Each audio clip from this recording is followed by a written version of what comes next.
Welcome to training program for engineering students. Now I am going to deliver a topic on maintenance and repair of buildings. So you are already executing some works on Nadu Nedu. So you might be familiar with this maintenance and repair works. So now I am going to explain some of the important topics which you have to observe while executing maintenance and repair works. So why repairs occurs or why we need maintenance? So while executing civil works, you should ensure that repair works are not required at a later stage. అంటే మనం ఆ విధంగా పని చేసేటప్పుడే repair అనేది ఉండకూడదు అన్నట్టుగా మనం చేయాలి. But due to some atmospheric agencies or something else, so repairs required or due to natural calamities building may get damaged, we have to take up some repairs. And also to keep the building in good condition, so regular maintenance is also necessary. So repairs should not be neglected as they are very important. While taking up this repair works, so you should not follow wrong practices. Sometimes what happens, wrong practices will lead to disturbance of other good structure also. మనము repairs అనేది చాలా తక్కువ వచ్చేటట్టు చూసుకోవాలి, repairs లేకుండా construct చేయాలి. But even then also మనకి repairs అనేవి ఇన్ఎవిటబుల్ అవుతాయి, కాబట్టి వాటిని మినిమైజ్ చేసుకోవాలి. రిపేర్స్ చేసేటప్పుడు కూడా మనం రాంగ్ ప్రాక్టీసెస్ అనేది ఉండకూడదు, ఎందుకంటే అవి మంచిగా ఉన్న స్ట్రక్చర్ కూడా దెబ్బతింటానికి అవకాశం ఉంటుంది.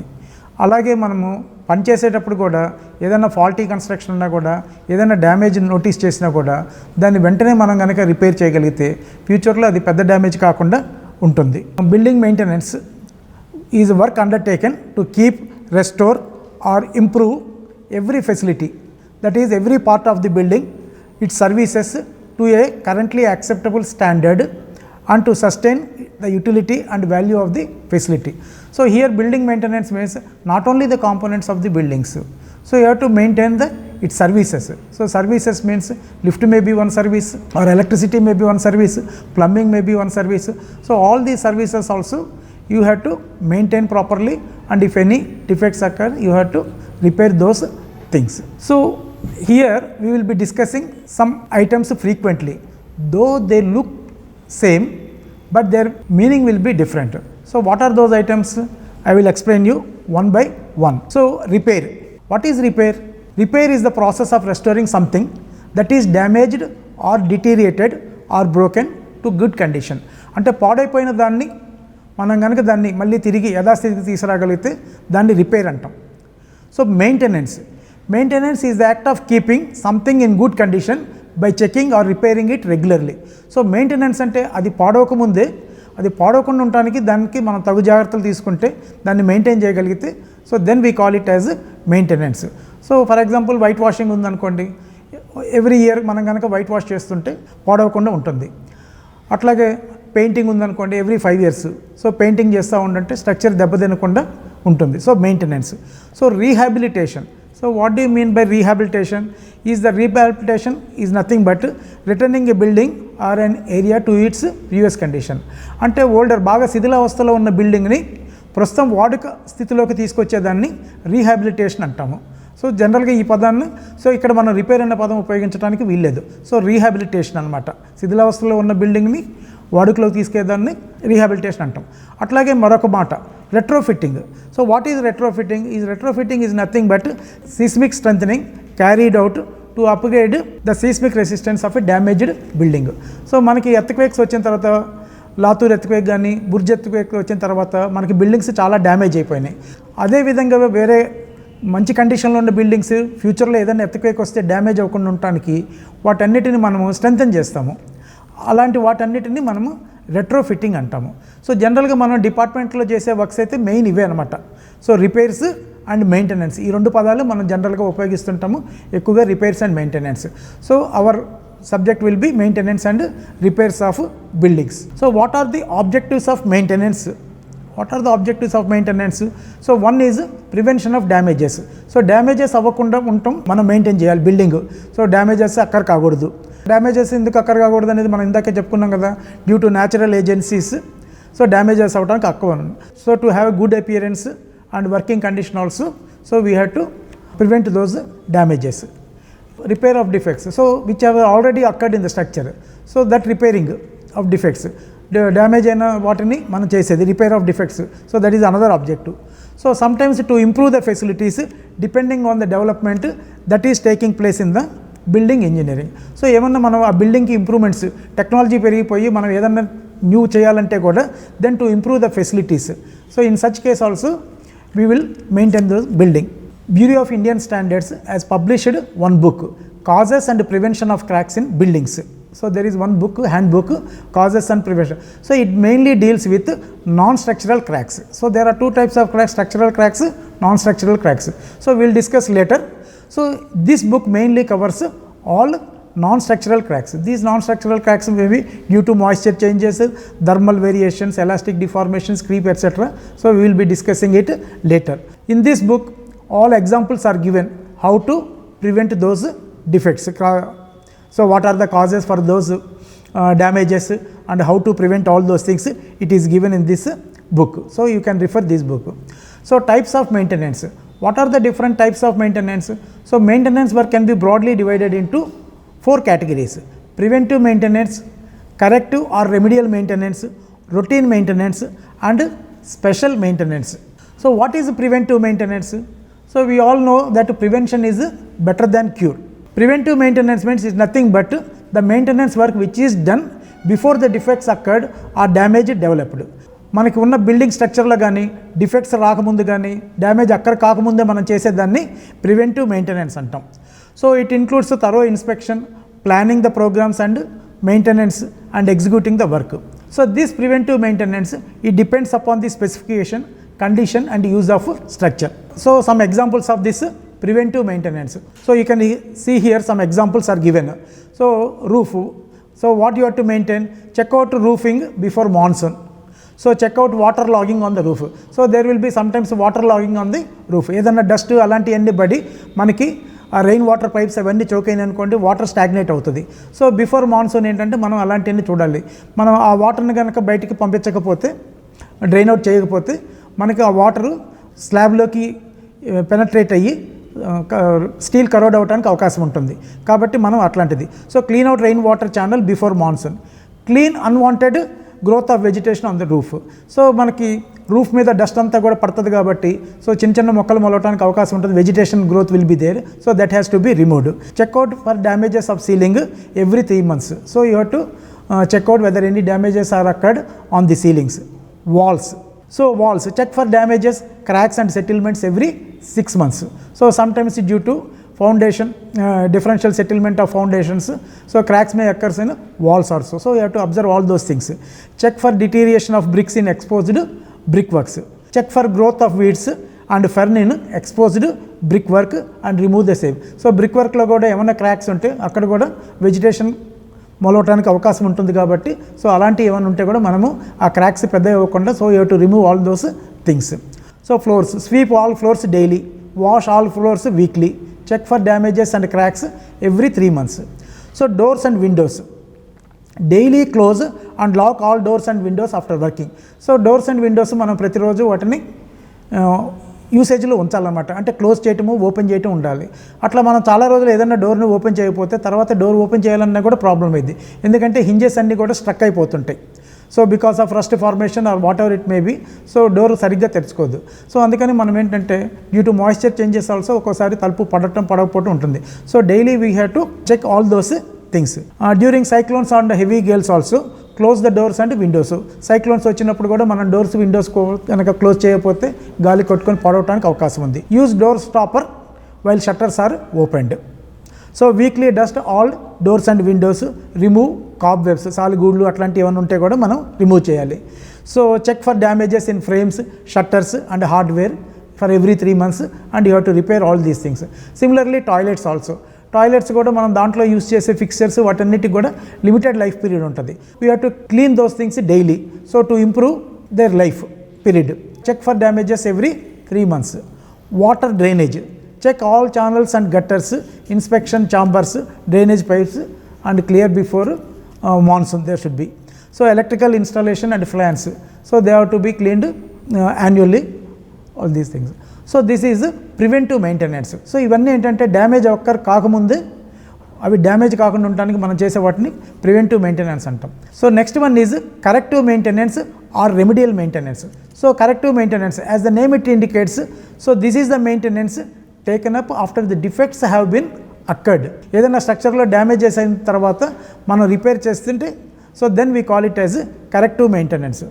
So if defected early, so మనం కనుక ఇది ముందుగానే కనుక గమనిస్తే so small repairs will be there. If not observed then it may lead to big repairs and it becomes expensive also. Corrective maintenance involves the following steps: finding the deterioration, determining the causes, evaluating the strength of the existing structure, evaluating the need of the structure, selecting and implementing the repair procedure. So routine maintenance. So some of the building items they have to be maintained routinely. So it is the service maintenance attended to the structure periodically. So routine maintenance ante 3 monthsకో 1 monthకో ఒకసారి మనము దాన్ని maintain చేసేదాన్ని routine maintenance. For example lift ఉందనుకోండి, lift మనం every 3 monthsకి కానీ 6 monthsకి కానీ దాన్ని maintain చేస్తాం even though it is working. So అలాంటివన్నీ కూడా రొటీన్ మెయింటెనెన్స్ వస్తాయి. The nature of work done and interval of time at which it is done depends upon specification and materials of structure, purpose, intensity and condition. So ఎన్ని నెలలకు ఒకసారి చేయాలనేది మన స్పెసిఫికేషన్స్ని బట్టి, మనం యూజ్ చేసిన మెటీరియల్, సో వీటన్నిటిని బట్టి ఉంటుంది అన్నమాట. దాని యొక్క లైఫ్ పీరియడ్ ఇవన్నీ కూడా మనం దృష్టిలో పెట్టుకొని చేయాల్సి వస్తుంది. సో ఈ రొటీన్ మెయింటెనెన్స్లో mainly white washing, patch repair, plaster, replacement of బిల్డింగ్స్కి సంబంధించి ఇవన్నీ కూడా అనమాట. సో వైట్ వాషింగ్ అనేది జనరల్గా ఎవ్రీ ఇయర్ మనం టేకప్ చేస్తూ ఉంటాము. సో ప్యాచ్ రిపేరు, ఏదన్నా చిన్న ప్యాచ్ ఉందనుకోండి, ఏ స్టిచ్ ఇన్ టైమ్ సేవ్స్ 9 మనకు తెలిసిందే. అందుకని అది పెద్ద ప్యాచ్ కాకుండానే చిన్న ప్యాచ్గా ఉన్నప్పుడు మనం రిపేర్ చేయటం. So that is called routine maintenance. When you observe some patches then you immediately have to repair all those things. So replacement of fittings and fixtures, బాత్రూంలో ఏదైనా ట్యాప్ లీక్ అవుతుంది అనుకోండి, అది పూర్తిగా డ్యామేజ్ కాకముందు then you have to replace such items. Special maintenance. So last category is special maintenance. So it is the work done under special condition. So special కండిషన్లోనే ఇలాంటి works take up చేస్తాం అనమాట. అంటే ఏదన్నా స్పెసిఫిక్గా ఇది డ్యామేజ్ అయిపోతే ఇలాంటి వాటిలో ఏంటంటే you have to take sanction also, prior sanction. ఇవి జనరల్గా మనం చేయడానికి వీళ్ళే, మామూలుగా అయితే it is not permitted to do these works. So ఒక స్పెషల్ శాంక్షన్, ఎందుకు అంత డ్యామేజ్ ఎక్కరైంది అవి మనం తీసుకోవాలి. So special condition, suppose cyclone వచ్చి ఏదన్నా చెట్టు మన బిల్డింగ్ మీద పడి బిల్డింగ్ డ్యామేజ్ అయింది అనుకోండి, so then it comes under special maintenance అనమాట. So we have to take a sanction and you have to rectify that heavy damage. Sometimes it may be done for strengthening and updating of the structure to meet the new condition of usage or to increase its serviceability. అంటే మనకి స్లోప్డ్ roof ఉందనుకోండి, లేకపోతే asbestos sheet roof అట్లాంటిది ఏదైనా ఉందనుకోండి, దాన్ని మనం RCC స్లాబ్గా convert చేయాలంటే, అంటే ఫ్లాట్ రూఫ్గా కన్వర్ట్ చేయాలంటే then again it comes under special condition. You are not constructing any room or new building. So ఉన్న రూఫ్ని మీరు మారుస్తున్నారు కాబట్టి so it comes under special maintenance. It may include particular or complete renewal occurring at long interval such as floors, roofs etcetera. So roofs ఇప్పుడు చెప్పాను example, same ఆ విధంగా అనమాట. So procedure of repairs during construction. Repair in RCC works, మనం cubes test చేస్తూ ఉంటాము. So 7 days తర్వాత 28 days తర్వాత చేస్తుంటాం. సపోజ్ మీరు క్యూబ్స్ టెస్ట్ చేసినప్పుడు 7th డేనే మీకు రిజల్ట్ రావాల్సిన దానికంటే చాలా తక్కువ వచ్చింది అనుకోండి, అంటే కాంక్రీట్ ఈజ్ నాట్ గుడ్ అని మీకు అక్కడ అర్థమవుతుంది. అంటే 28 daysలో రావచ్చు. సో 28 days ఎలా వస్తుందో తెలియదు. సో 7 daysలో మనకి ప్రాబ్లం వచ్చింది కాబట్టి అప్పుడు మనం డ్యామేజ్ కాకుండా ఉండడానికి ఇంకా ప్రికాషన్స్ తీసుకోవాలి. If it is not good మనం ఏంటంటే కొన్ని ప్రికాషన్స్ తీసుకోవాలి. అలాంటప్పుడు ఏం చేయాలంటే మనం షట్టరింగ్ రిమూవ్ చేయకూడదు వెంటనే. సో మనం షట్టరింగ్ ఎప్పుడు రిమూవ్ చేయాలనేది మనకి కోడ్ చెప్తుంది. సో అన్ని రోజుల కంటే కూడా మనం కొద్దిగా పొడిగించాలన్నమాట. So failure of test cubes కనుక జరిగితే మనం ఏంటంటే షట్టరింగ్ రిమూవ్ చేయకుండా అలాంటి. ఆ తర్వాత కూడా 28 days అయిపోయిన తర్వాత నిజంగా అక్కడ ఏదన్నా మనకి స్ట్రెంత్ కనుక వీక్గా ఉంటే then we have to locate those positions and we have to reconcrete after consulting with the structural engineering. Next RCC work out of plumb and line. Sometimes after completion of the work మీరు కట్టిన RCC work ప్లంబ్కి లైన్కి ఉండదు. So rectify any defects through the demolition of the faulty work. ఆ faulty వర్క్ని మనం demolish చేసి rectify చేసి and again we have to reconcrete it duly taking necessary precautions without damaging the existing structure. So major honeycombing and voids in concrete. మీ అందరికీ తెలుసు so హనీకోమ్స్ ఎప్పుడు వస్తాయి? సో రీఇన్ఫోర్స్మెంట్ కనుక బాగా క్లోజ్గా రీఇన్ఫోర్స్మెంట్ ఉన్నప్పుడు సో కాంక్రీట్ కిందకి పోవడానికి అవకాశం ఉండదు. అలాంటప్పుడు కాంక్రీట్ పోయినప్పుడు అక్కడ వాయిడ్స్ ఏర్పడతాయి. సో ఆ వాయిడ్స్ని కనుక ఏం చేయాలంటే మనము అట్లా హనీకోమ్ స్ట్రక్చర్ కానీ ఏదన్నా వచ్చినప్పుడు సో వెంటనే దాన్ని చిప్ చేసేసి మళ్ళీ రిచ్ కాంక్రీట్ మిక్స్ తోటి వాటిని క్లోజ్ చేయాలి. స్టిల్ ఎనీ క్రాక్స్ ఇంకా చిన్న చిన్నవి కనుక ఉంటే సిమెంట్ గ్రౌటింగ్ చేయాలి. సో సిమెంట్ స్లర్రీ తోటి మనము ఇంజెక్ట్ చేయాలన్నమాట. So here in this figure you can see how this honeycombing is repaired. So here in the first picture you see that there is a honeycombing in the slab. So you have to chip it carefully without damaging the structure. You have to chip the complete portion of that honeycombing portion. Then with some supporting material, so you have to fill that portion with rich concrete mix. So after rich concrete mix, finish the work and then again you have to cure it for the sufficient period. So ఈ విధంగా మనం ఏంటంటే ఎక్కడన్నా ఈ హనీకోమ్స్ కానీ వస్తే ఈ విధంగా మనం చేస్తాం. Repairs in masonry work. So masonry వర్క్లో రిపేర్స్ ఎక్కడ రావడానికి అవకాశం ఉంటుంది? So improper joining of balcony parapet. So parapet పైన మనము రూఫ్ స్లాబ్ వేసిన తర్వాత దాని మీద మనం ఒక పారాపెట్ కలుతాం. అక్కడ ఇంప్రాపర్ జాయినింగ్ వర్క్ కనుక ఉంటే remove all loose weak masonry work, execute repairing work carefully. Next ఇంకా మనకి మ్యాషనరీ వర్క్లో ఎక్కడ ప్రాబ్లం వస్తాయి? Hold fast. సో మనం డోర్ ఫ్రేమ్స్ కానీ విండో ఫ్రేమ్స్ కానీ పెట్టినప్పుడు జనరల్గా హోల్డ్ ఫాస్ట్ మ్యాషనరీలోకి మనము ప్లేస్ చేస్తాము. సో అవి అక్కడ లూజ్గా ఉండి కదులుతూ ఉన్నాయి అనుకోండి. So we have to remove that masonry work and again we have to fill that portion with a rich concrete mix. So embed hold fast in the concrete. Next repairs in plastering work. So remove all defect plastering work. So plastering వర్క్లో ఏదన్నా defects కనుక కనపడితే అవి defects అన్నీ మనం remove చేసేసి finishing from the wall surface. Redo plastering with necessary precautions. Observe curing for the replastered surface also. So ప్లాస్టరింగ్లో కూడా ఏదైనా డిఫెక్ట్స్ కనుక ఉండి లూజ్గా ఉంటే దాన్ని మొత్తం రిమూవ్ చేసి so again we have to replastering all those things and curing has to be done. So repairs in tiling, flooring. So మనము ఫ్లోరింగ్లో టైల్స్ వేసినప్పుడు ఫ్లోరింగ్ మొత్తం అయిపోయిన తర్వాత కూడా ఏదైనా ఒక టైల్ మనకి లూజ్గా ఉండొచ్చు లేదా ఒక క్రాక్స్ అపియర్ అవ్వచ్చు అది లూజ్గా ఉండటం వల్ల అక్కడ. So we have to replace that tile. So ఆ టైల్ని రీప్లేస్ చేసి by breaking it at the centre carefully without damaging the other tiles. So we have to remove that tile. Ensure that the adjacent tiles are not disturbed. So prepare a rich cement slurry and refix the tile with a proper finish at the joints. So cure this tile properly. So here in this picture you can see the procedure of replacement of a broken tile. So here one tile has been broken. So you have to carefully remove that broken tile completely. Replace the mortar bed in that portion. Observe curing of tiling and polishing of the tiling. If necessary you have to polish it also. So next we will discuss about causes of deterioration. So what are the causes of deterioration? Deterioration is caused due to corrosion, environmental effects, poor quality material use, quality of supervision, design and construction flaws. So deterioration due to corrosion. Under this there are the following headings. Falling of concrete cover. So concrete cover ganaka manam construction చేసినప్పుడు so minimum cover కనుక పెట్టకపోతే అక్కడ water లోపలికి వెళ్ళిపోయి steel reinforcement crore అయ్యి దాని volume increase అయ్యి అక్కడ ఉన్న కాంక్రీట్ కింద పడిపోవడానికి అవకాశం ఉంటుంది. So that we call it as spalling of concrete cover. So cracks parallel to the reinforcement. So జనరల్గా మెయిన్ రీఇన్ఫోర్స్మెంట్ మనం పెట్టినప్పుడు బాటంలో ఉంటుంది. మెయిన్ రీఇన్ఫోర్స్మెంట్ మనం బాటంలో ఉంటుంది కాబట్టి సఫిషియంట్ కవర్ కనుక పెట్టకపోతే so cracks will be observed parallel to this main reinforcement. Spalling at the edges. So we will see concrete coming out at the edges also. So swelling of concrete. So ఎప్పుడైనా bleeding of concrete జరిగినప్పుడు తర్వాత ఏమైందంటే మళ్ళీ ఆ వాటర్ని అది సక్ చేసుకుంటుంది. ఆ సక్ చేసుకున్నప్పుడు స్వెల్లింగ్ ఆఫ్ కాంక్రీట్ అవ్వడానికి అవకాశం ఉంటుంది. So dislocation. So internal cracking. So internal stresses ఏమైనా ఇండ్యూస్ అయ్యి కూడా ఇంటర్నల్ క్రాకింగ్ డెవలప్ అవ్వచ్చు. And reduction in the area of the steel reinforcement. So these are some of the pictures where you can see deterioration due to corrosion.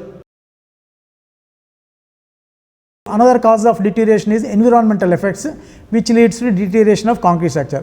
So concrete can deteriorate when it is exposed to aggressive environment such as sea water. అంటే sea shore పక్కన ఉన్న buildings ఇవన్నీ కూడా ఎన్విరాన్మెంట్కి effect అవుతూ ఉంటాయి.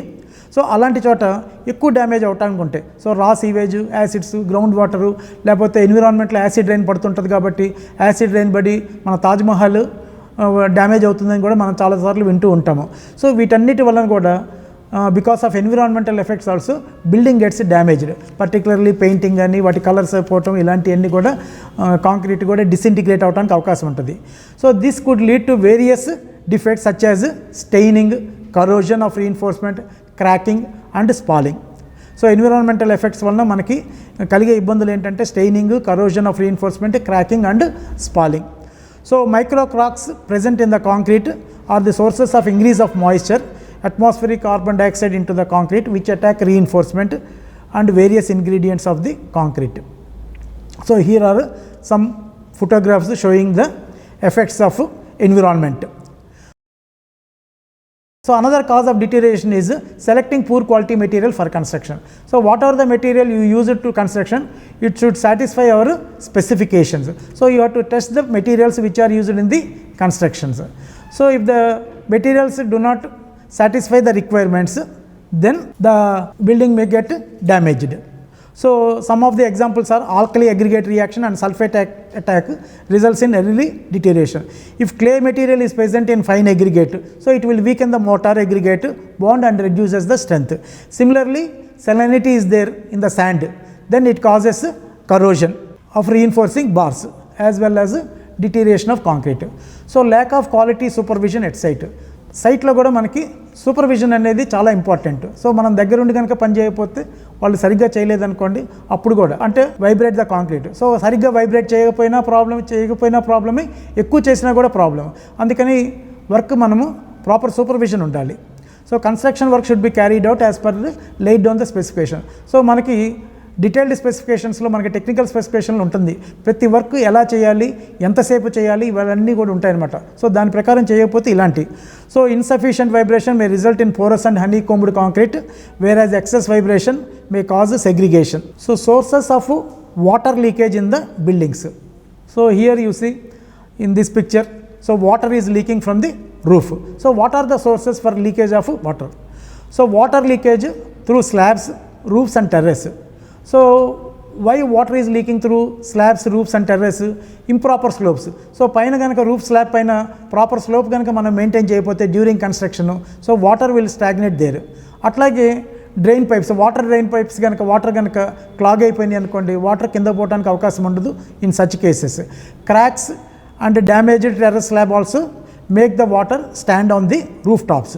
Standing water slowly but surely seeps and leaks through the floor below.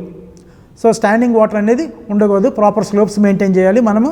ఆ విధంగా water లీకేజ్ని కొద్ది వరకు అరికట్టడానికి అవకాశం ఉంటుంది. Water leakage from cracks.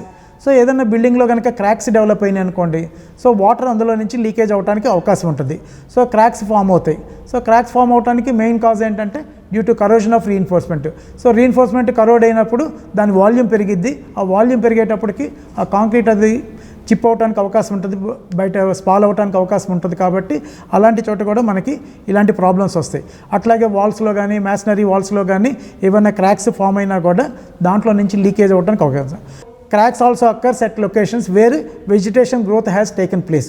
So cracks లో ఒక్కోసారి vegetation growth కూడా టేక్ ప్లేస్ అవుతుంది. So because of this vegetation growth ఆ క్రాక్స్ పెద్దయ్యి వాటర్ ఎంటర్ అవడానికి అవకాశం ఉంటుంది. Here I listed some of the sources of water leakage in the buildings. So water leakage through walls. So from parapet walls immediately below the parapet walls. So parapet walls కను roof స్లాబ్కి మధ్యలో మనకి gap ఏమాత్రం కొంచెం joint సరిగ్గా కనుక అక్కడ చేసే వర్క్మ్యాన్షిప్ కనుక సరిగ్గా లేకపోతే ఆ ప్లేస్లో నుంచి వాటర్ లీక్ అవ్వడానికి అవకాశం ఉంటుంది. So from the joints between chajja and walls. Chajja and walls దగ్గర కూడా, చజ్జా అనేది వాల్కి మనం కన్స్ట్రక్ట్ చేస్తాం కాబట్టి అక్కడ ఆ జాయింట్ దగ్గర కూడా ప్రాపర్ ప్రికాషన్స్ తీసుకోకపోతే అక్కడి నుంచి కూడా వాటర్ లీక్ అయ్యి వాల్ డాంప్నెస్ అవడానికి ఒకటి ఉంటుంది. From the junction of window frames with walls or sills around jambs, soffits అలాంటి ప్లేసెస్లో కూడా మనకు అవ్వటానికి ఉంటుంది. So from the joints falling between RCC beams bottom and top of masonry walls. So similarly, joints of rainwater, soil and sanitary pipelines and in particular the pipes. ఇప్పుడు మనం mostly concealed pipes ఉపయోగిస్తున్నాం, water supply pipes అన్నీ కూడా concealed pipes. So దాంట్లో joints కనుక మనం సరిగ్గా fit చేయలేదనుకోండి, అలాంటి చోట కూడా మనకి లీక్ అవడానికి ఉంటుంది. So joints between flooring tiles. So major remedies for the dampness of walls. So walls are the commonly affected portions of the building. So the following sequence of remedial work should be observed during repairs. Check the external plaster of the walls, where dampness has occurred. So if any cracks are observed, so మనం ఏంటంటే బయట ఉన్న వాల్ని ఏమన్నా dampness ఉందని చూడాలి, ఆ dampness causes ఏమైనా cracks ఉన్నాయని చూడాలి. సో ఆ క్రాక్స్ ఉన్నాయంటే వీ షేప్లో మనం ఒక గ్రూవ్ కట్ చేయాలి. సో మొత్తం ఆ వీ షేప్లో ఉన్న గ్రూవ్ని కట్ చేసి సో దానికి ప్రైమర్ అప్లై చేయాలి. సో ప్రైమర్ అప్లై చేసిన తర్వాత ఆ గ్రూవ్ని సమ్ ఎపాక్సీ రెజిన్స్ తోటి ఫిలప్ చేయాలి. లైక్ ఎంసీల్ కానీ టఫ్ సీల్ కానీ ఇవన్నీ మార్కెట్లో అవైలబుల్ ఉంటాయి. సో వీటితోటి మనం ఫిలప్ చేయాలి. ఇవన్నీ అయిపోయిన తర్వాత so you have to apply water repellent solution over this area. So if leakage still persists, again you have to do the same procedure. So what are the causes of deterioration of RCC building? So deterioration of RCC buildings, so దాని కారణాలు ఏంటంటే poor structural design and specifications, poor quality of construction. So ఇక్కడ మనం responsible అవుతాం poor quality of construction. So అక్కడ మనం జాగ్రత్తలు తీసుకోవాలి. Poor maintenance of the buildings. So poor maintenance of the funds సఫిషియెంట్గా శాంక్షన్ కాకపోతే సో మనం మెయింటైన్ చేయలేము. సో అలాంటప్పుడు ఫండ్స్ శాంక్షన్ కాకపోయినా కూడా so it leads to cause of deterioration. So environmental problems and ageing effects. So ప్రతి బిల్డింగ్లో కాంపోనెంట్కి వాటికి కొంత ఏజ్ తోటి డిఫెక్ట్స్ అక్కర్ అవ్వడానికి కూడా అవకాశం ఉంటుంది. కాబట్టి so because of environmental problems మనకి ఇది కూడా దృష్టిలో పెట్టుకోవాలి. Indiscriminate additions and alterations. బిల్డింగ్కి ఎక్కువగా ఎడిషన్స్ ఆల్టరేషన్స్ చేయకూడదు. అంటే అంతకుముందు వాళ్ళలో మనం కిటికీ పెట్టలేదు, ఇప్పుడు కిటికీ పెట్టాలని చెప్పేసి అన్నెసరీగా మనం కనుక చేసామనుకోండి ఆ జాయింట్స్ అవన్నీ కూడా మనం చేయలేం, అక్కడ కూడా మనకి లీక్ అవడానికి అవకాశం ఉంది. Natural and man made calamity. So natural calamities కానీ మ్యాన్ మేడ్ కలామిటీస్ వలన కూడా మనకి బిల్డింగ్స్ డిఫరెంట్. సో ఇక్కడ అన్ని కొన్ని ఫిగర్స్ ఉన్నాయి. సో ఫర్ ఎగ్జాంపుల్ ఈ ఫిగర్లో మీరు చూడండి. సో ఇక్కడ టాయిలెట్ ఫిక్స్ చేయాలి. సో ఇక్కడ ఇన్వర్టెడ్ బీమ్ అనేది ప్లేస్ చేశారు. సో ఈ ఇన్వర్టెడ్ బీమ్ అనేది ఈ టాయిలెట్ పైప్ ఫిక్స్ చేయడం కోసము ఇన్వర్టర్ పైప్కి బెజ్జం పెట్టారు. సో హోల్ వేసారు. సో అక్కడ బీమ్కి మనం హోల్ వేస్తే ఆ బీమ్ స్ట్రెంత్ పోయిద్ది. ఆ బీమ్ స్ట్రెంత్ పోయి ఆ వాల్ ఇదంతా కూడా స్ట్రక్చర్ కూడా డ్యామేజ్ అవడానికి ఉంటుంది. సో ఆ విధంగా కాకుండా so instead of that European toilet అక్కడ ఏంటి యూరోపియన్ టాయిలెట్ పెట్టే బదులు ఇండియన్ టాయిలెట్ కనుక మనం పెట్టగలిగితే సో మన పైపు ఆ బీమ్కి టచ్ కాకుండా సో ఆ బీమ్ కింద మనం పెట్టడానికి అవకాశం ఉంటుంది. సో డూస్ అండ్ డోంట్స్ ఈ ఫిగర్లో మీరు చూస్తే మీకు క్లియర్గా అది అర్థమవుతుంటుంది. So careless modification causes damage to the structure. So another thing, so మనం electrical pipe lines, so building అంతా అయిపోయిన తర్వాత ఏం చేస్తాం, ఎలక్ట్రికల్ కాండ్యూట్స్ రన్ చేస్తాం. సో మనం బిల్డింగ్ కన్స్ట్రక్ట్ చేసేటప్పుడే ప్రాపర్గా ఎలక్ట్రికల్ డ్రాయింగ్స్ ఎలక్ట్రికల్ ఫిట్టింగ్స్ ఎక్కడ పెట్టాలనేది మనం ఆలోచించము. తర్వాత ఇక్కడ ఒక ఫ్యాన్ పెట్టండి, లేకపోతే ఇక్కడ ఒక ఫ్యాన్ పాయింట్ పెట్టండో లేకపోతే ఇంకొక పాయింట్ పెట్టండి అన్నో మనల్ని అడుగుతారు. సో అడిగినప్పుడు మనం ఏం చేస్తాం, ఆల్రెడీ బీమ్ వేసాము, ఆ బీమ్కి మనం హోల్ వేయడానికి ప్రయత్నం చేస్తాం. సో అలాంటివన్నీ చేయకూడదు అనమాట. So we have to avoid all such things. అట్లాగే ఫ్లోర్ టైల్స్ ఉన్నాయనుకోండి, ఫ్లోర్ టైల్స్ మీద మళ్ళీ ఇంకొక additional floor tile, marble floor, ఒక ఫ్లోర్ టైల్ వేసిన తర్వాత మళ్ళీ మనం మార్బుల్ టైల్ ఏదో ఒకటి అలాంటి డెసిషన్ తీసుకొని ఇంకొక టైల్ వేసినప్పుడు సో అది అడిషనల్ లోడ్ అవుతుంది. So again it will affect the building. Here in this picture it clearly shows the damaging RCC beam to conceal electrical conduits and adding load by new floor tiles. So another example, for example 2 rooms ఉన్నాయి. ఆ 2 rooms మధ్యలో మనకు wall ఉంది. So మనం ఏం చేస్తాం, ఒక పెద్ద రూమ్ చేయాలని చెప్పేసి ఆ వాల్ని రిమూవ్ చేస్తున్నాం. ఆ వాల్ ఒకటే రిమూవ్ చేయకుండా ఆ బీమ్ అసహ్యంగా కనపడుతుందని చెప్పేసి సో ఇక్కడ ఈ పిక్చర్లో వాళ్ళు బీమ్ కూడా రిమూవ్ చేస్తున్నారు. సో బీమ్ రిమూవ్ చేస్తే ఫ్రేమ్డ్ స్ట్రక్చర్లో ఏముంది, మనకి లోడ్ అంతా కూడా స్లాబ్ నుంచి లోడ్ బీమ్కి క్యారీ అవుతుంది. సో మీరు అక్కడ బీమ్ తీసేస్తే డైరెక్ట్గా అది వాల్స్కి ఎఫెక్ట్ అవుతుంది ఆ లోడ్ అంతా కూడా. సో వాల్స్ మనకి డ్యామేజ్ అవడానికి ఉంటుంది. సో డూస్ అండ్ డోంట్స్ అనమాట. సో మనం ఏంటంటే అలా బీమ్ అనేది మనము అన్నెసెసరీగా రిమూవ్ చేయకూడదు.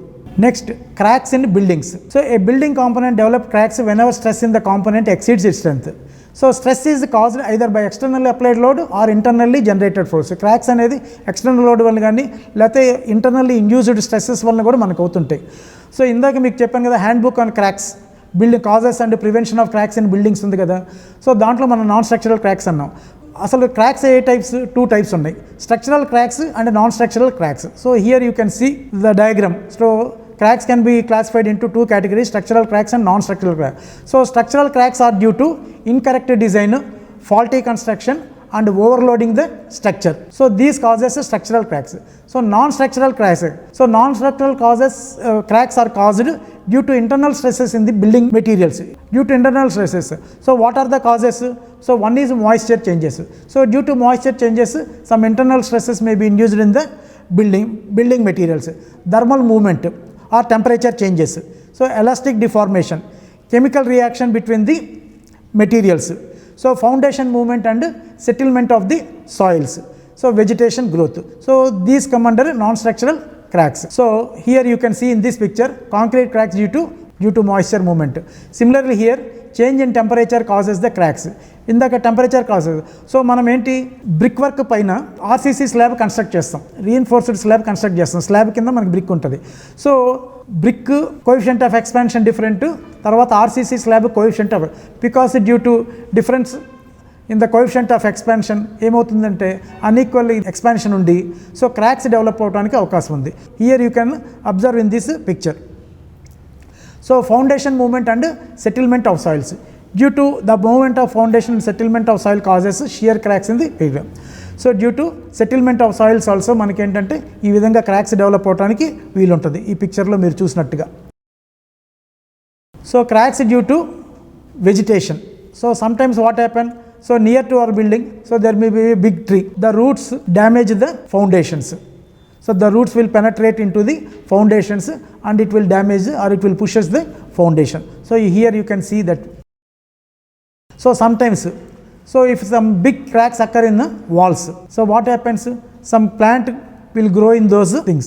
So birds will drop some seeds, so plants will grow in those cracks. So these plants, if not removed at proper time, so they will grow into trees and they will completely damage the building. So here you can see how big the tree is. So it is not in the soil, it has grown on the building itself. So repair cracks on the RCC surface. RCC surface లో cracks ఉంటే ఎలా repair చేయాలనేది ఈ పిక్చర్స్లో చూపించారు. So ముందు cracked portion should be వైడెండ్.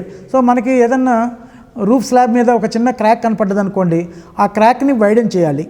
And it should be cleaned of all loose materials.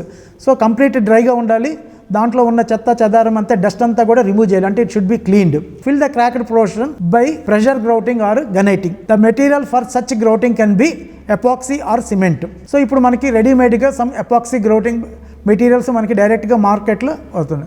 So ఇక్కడ మీరు concrete repair before and after క్లియర్గా చూడవచ్చు. బిఫోర్ మనకి ఆ క్రాక్ కనపడుతుంది, ఆఫ్టర్ తర్వాత క్రాక్ కంప్లీట్గా ఎలిమినేట్ అయిపోయింది.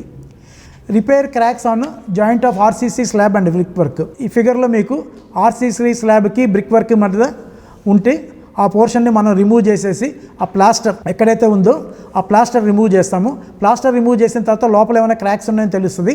లోపల క్రాక్స్ లేవనంటే ఓన్లీ మనకి ప్లాస్టర్ మాత్రమే డ్యామేజ్ అయింది. సో మనం ఆ ప్లాస్టర్ మాత్రమే రిమూవ్ చేస్తాం అనమాట. So repairs in the crack. So ఇక్కడ మనకి డిఫరెంట్ స్టేజెస్ చూపించాము. కాకపోతే మనం రిపేర్ చేసేటప్పుడు ఏంటంటే క్రాక్ ఉందనుకోండి, అక్కడ మనము ఆ ప్లాస్టర్ రిమూవ్ చేస్తాము. దాన్ని ఏంటంటే ఒక క్లియర్గా మనం ఒక రెక్టాంగులర్ పోర్షన్లో ఒక పర్ఫెక్ట్ సైజులో మనం మొత్తం రిమూవ్ చేసి అది మొత్తం కూడా రీప్లాస్టర్ చేసి so again we have to cure that one. So repair cracks in mortar joints of walls. So క్రాక్స్ కనుక సపోజ్ వాల్లోకి కూడా వెళ్ళిపోయినాయి అనుకోండి, ప్లాస్టర్ కాకుండా వాల్ లోపలికి కూడా వెళ్ళిపోతే so this is the procedure steps. So cracks in the plaster surface. So again here also same thing, you have to remove all these things. But brick వర్క్లో ఉన్న క్రాక్స్ని కూడా మనము వాటిని రిపేర్ చేయాలన్నమాట. So repair cracks in bricks or diagonal cracks. So here also another procedure. So step by step it is shown here. So it is self explanatory. You can see this picture. So I have given you only a few examples. So if you refer that book, so in that code book, so many examples are given. So these are only some common cracks, defects which I have shown here. With this, I will conclude my lecture. Thank you very much. Thank you.